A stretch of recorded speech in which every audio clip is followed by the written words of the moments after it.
امروز 3 دکبر است و شما در پخش مستقیم برنامه اخباری آزادی را تماشا دارید. سلام بینندگان عزیز، در 15 دقیقه آینده اطراف این موضوعها صحبت خواهیم کرد.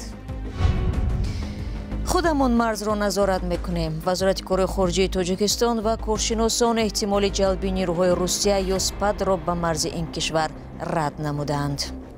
давраи солҳои пеш нест. ҳозир аз ҷиҳати моддӣ, аз ҷиҳати техникӣ, таҷҳизот, технологияҳои нав бениҳоят истифода бурдестанд. вакилони думаи давлатӣ пешниҳод доранд ки созишномаи душаҳрвандӣ байни русия ва тоҷикистон бекор карда шавад.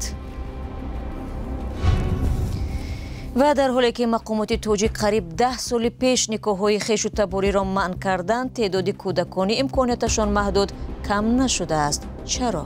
рӯз ба рӯз, сол ба сол имкониятҳои ташхис беҳтар шуда истодааст. вазорати кори хориҷии тоҷикистон гузоришҳоро дар бораи эҳтимоли ҷалби نیروهای русия ё созмони паймони амнияти дастҷамъӣ ба марз бо афғонистон рад намуд. хабаргузории Reuters 2 декабр бо такя ба 3 манбаъ дар ниҳодҳои қудратии тоҷикистон аз ҷумла шӯрои амният навишт ки душанбе бо Москав дар бораи ҷалби نیروҳо барои посбонии якҷоя аз марзи ноором бо афғонистон гуфтугӯ дорад. шоҳин самадӣ, сухангӯи вазорати корҳои хориҷии тоҷикистон, имрӯз дар посух ба дархости радиои озодӣ дар ин бора навишт ки хабари мазкур бофта мебошад. дар як ҳафтаи охир аз хоки афғонистон ба ноҳияҳои назди марзии тоҷикистон 2 ҳамла анҷом шуда 5 шаҳрванди чин куштаву 5 тани дигар захмӣ гаштанд. ҳамкорони мо дар душанбе Моло Раҷаб ва Бароди Юсуфӣ аз таҳлилгарон мавзӯи эҳтимоли бозгашти نیروهای русия ба марзи тоҷикистонро пурсиданд.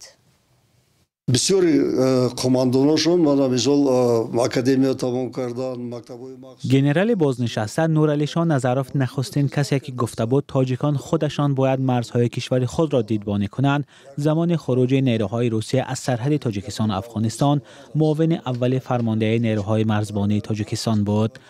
با وجود بازنشستگی او حالا هم خبرهای وابسته به مرز را پیگیری میکند و میگوید که با وجود حمله های اخیر از افغانستان به تاجیکستان ضرورت بازگشت نیروهای روسیه به مرز وجود ندارد.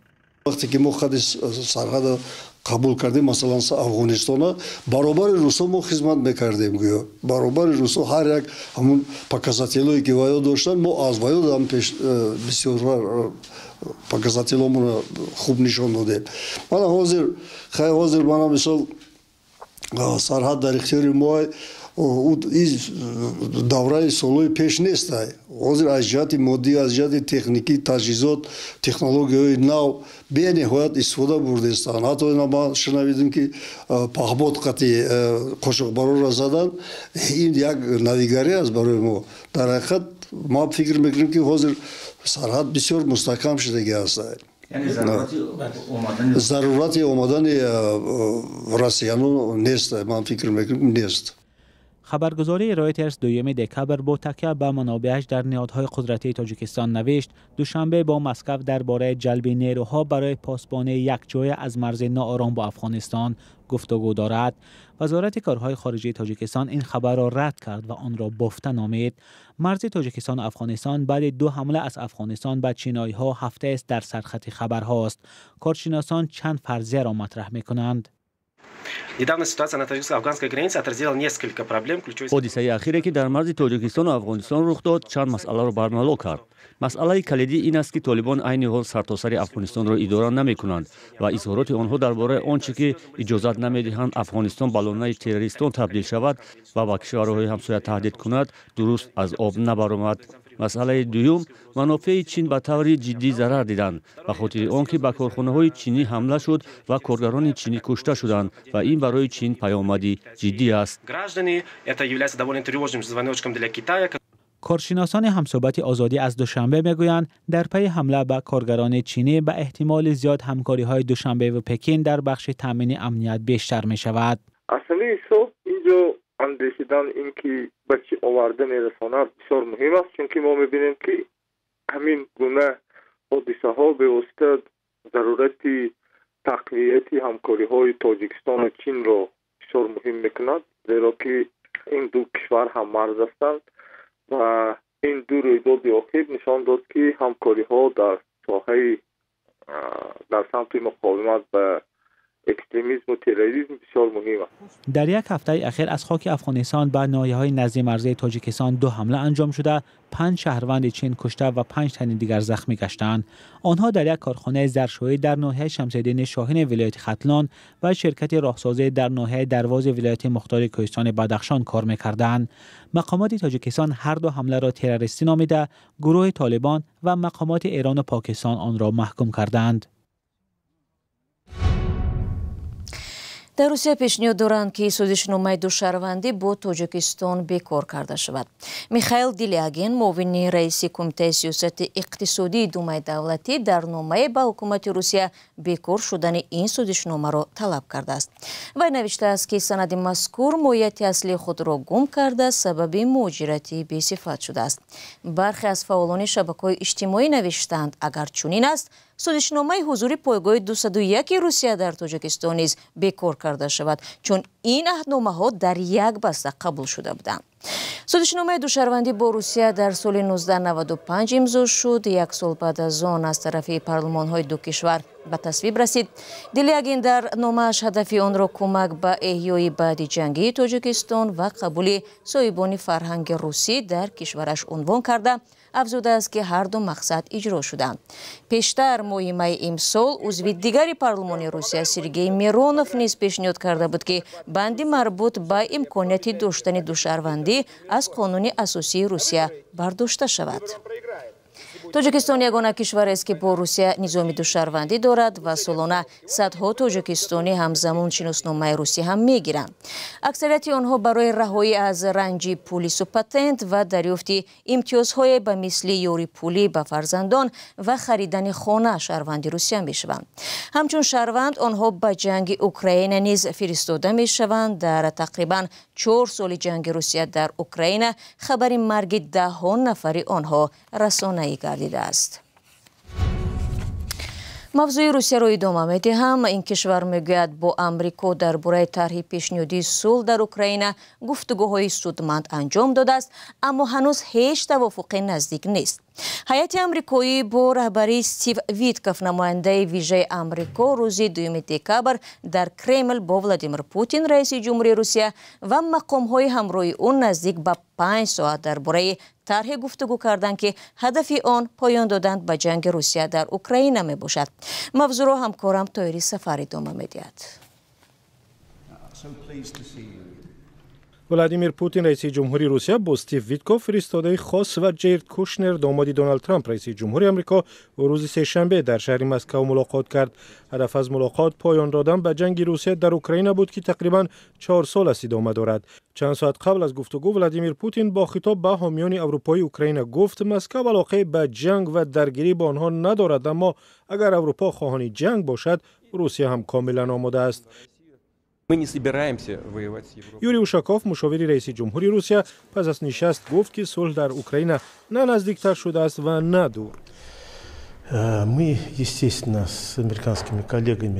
ما با همکاران امریکاییمون محتوای طرح‌ها و سندهای را بررسی کردیم که چندی پیش امریکایی‌ها به ما فرستادند. ما پیشنهادهای مشخص امریکایی‌ها را بررسی نکردیم. ما ماهیت آنها را بررسی کردیم. با بعضی از آنها موافقت کردیم، بعضی از آنها را تنقید کردیم و رئیس جمهور انتقاد و مخالفت خود به بعضی از پیشنهادها را گفت.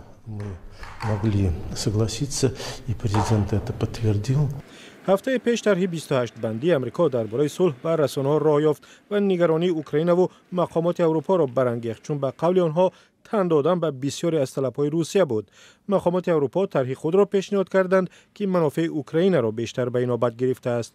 دونالد ترامپ پیوسته گفته است می‌خواهد به جنگ در اوکراین پایان دهد، اما ملاقاتش با پوتین در آلیاسکا و هم گفتگویش با ولادیمیر زلنسکی رئیس جمهوری اوکراین نتیجه ندادند. او در واشنگتن گفت که حل این وضع پیچیده آسان نیست. حالا آدمان ما در روسیه هستند، ببینند که آیا آن را حل کرده می توانیم یا نه. وضع آسان نیست، بسیار بی‌سر و سامان است. روز سه‌شنبه وزارت دفاع روسیه گفت که شهر استراتژی پاکروفسک در شرق اوکراین را پر تصرف کرده است. اوکراین میگوید هنوز قسمی از شهر را در دست دارد. این زمان تقریبا 20% قلمرو اوکراین تحت نظارت نیروهای روسیه است. همزمان ولادیمیر زلنسکی رئیس جمهوری اوکراین در سفر به ایرلندیا خواستار پایان قطعی جنگ شد، نه سازش کوتاه مدت در درگیری‌ها. او روز 2 دکبر در ایرلندیا بر ضرورت برقراری یک صلح شرفمندانه تاکید کرد و گفت امروز اوکراین نظر به هر وقت دیگر به صلح نزدیکتر شده است. شانس واقعی صلح وجود دارد. ولادیمیر زلنسکی یک روز قبل در پاریس گفت که طرح صلح بسیار خوب است، اما بحث در مورد واگذاری سرزمین‌ها برای اوکراین موضوع بسیار پیچیده به شمار می رود.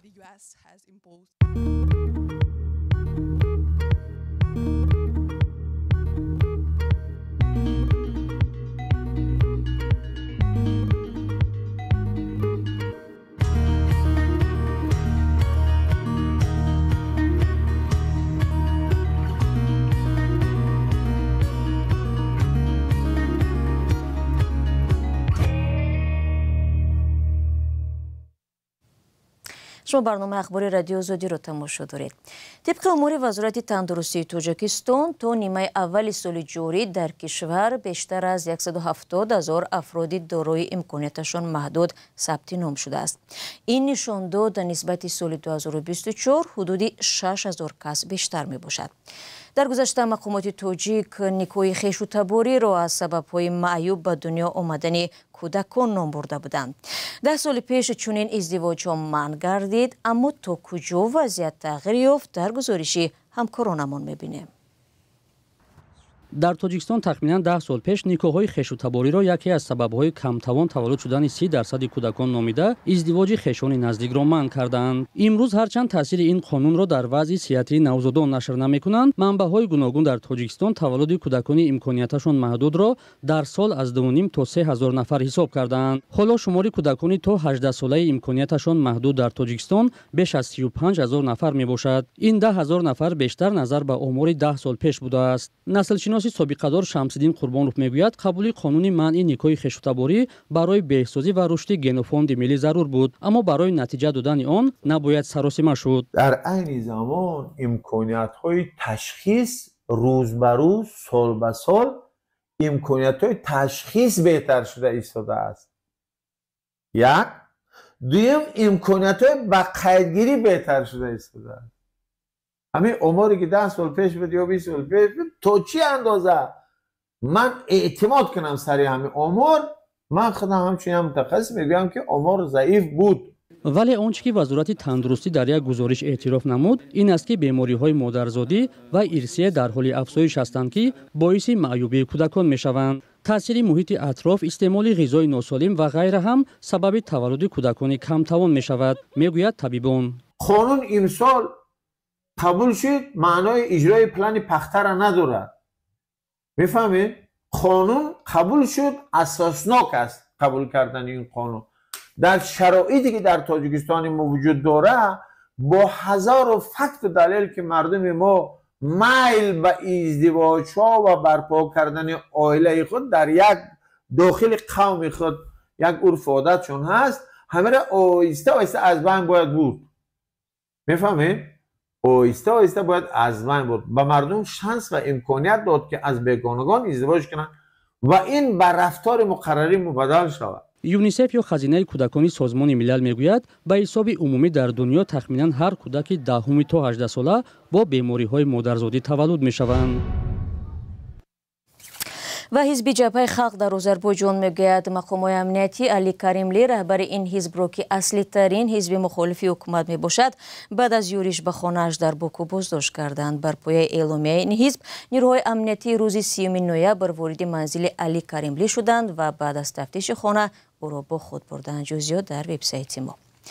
دوستان عزیز، با همین نشر نوبتی اخبار آزادی را به پایان میبریم. سپاس از یکی شما که تا این لحظه ما را همراهی کردید. در صفحه تیک تاک و اینستاگرام رادیو آزادی ویدیوهای بیشتر نشر میشوند، همچنین در صفحه های دیگری ما نیز. تا ملاقات بعدی خود را احتیاط کنید. وقت و نگهبانی هر یک شما باشد.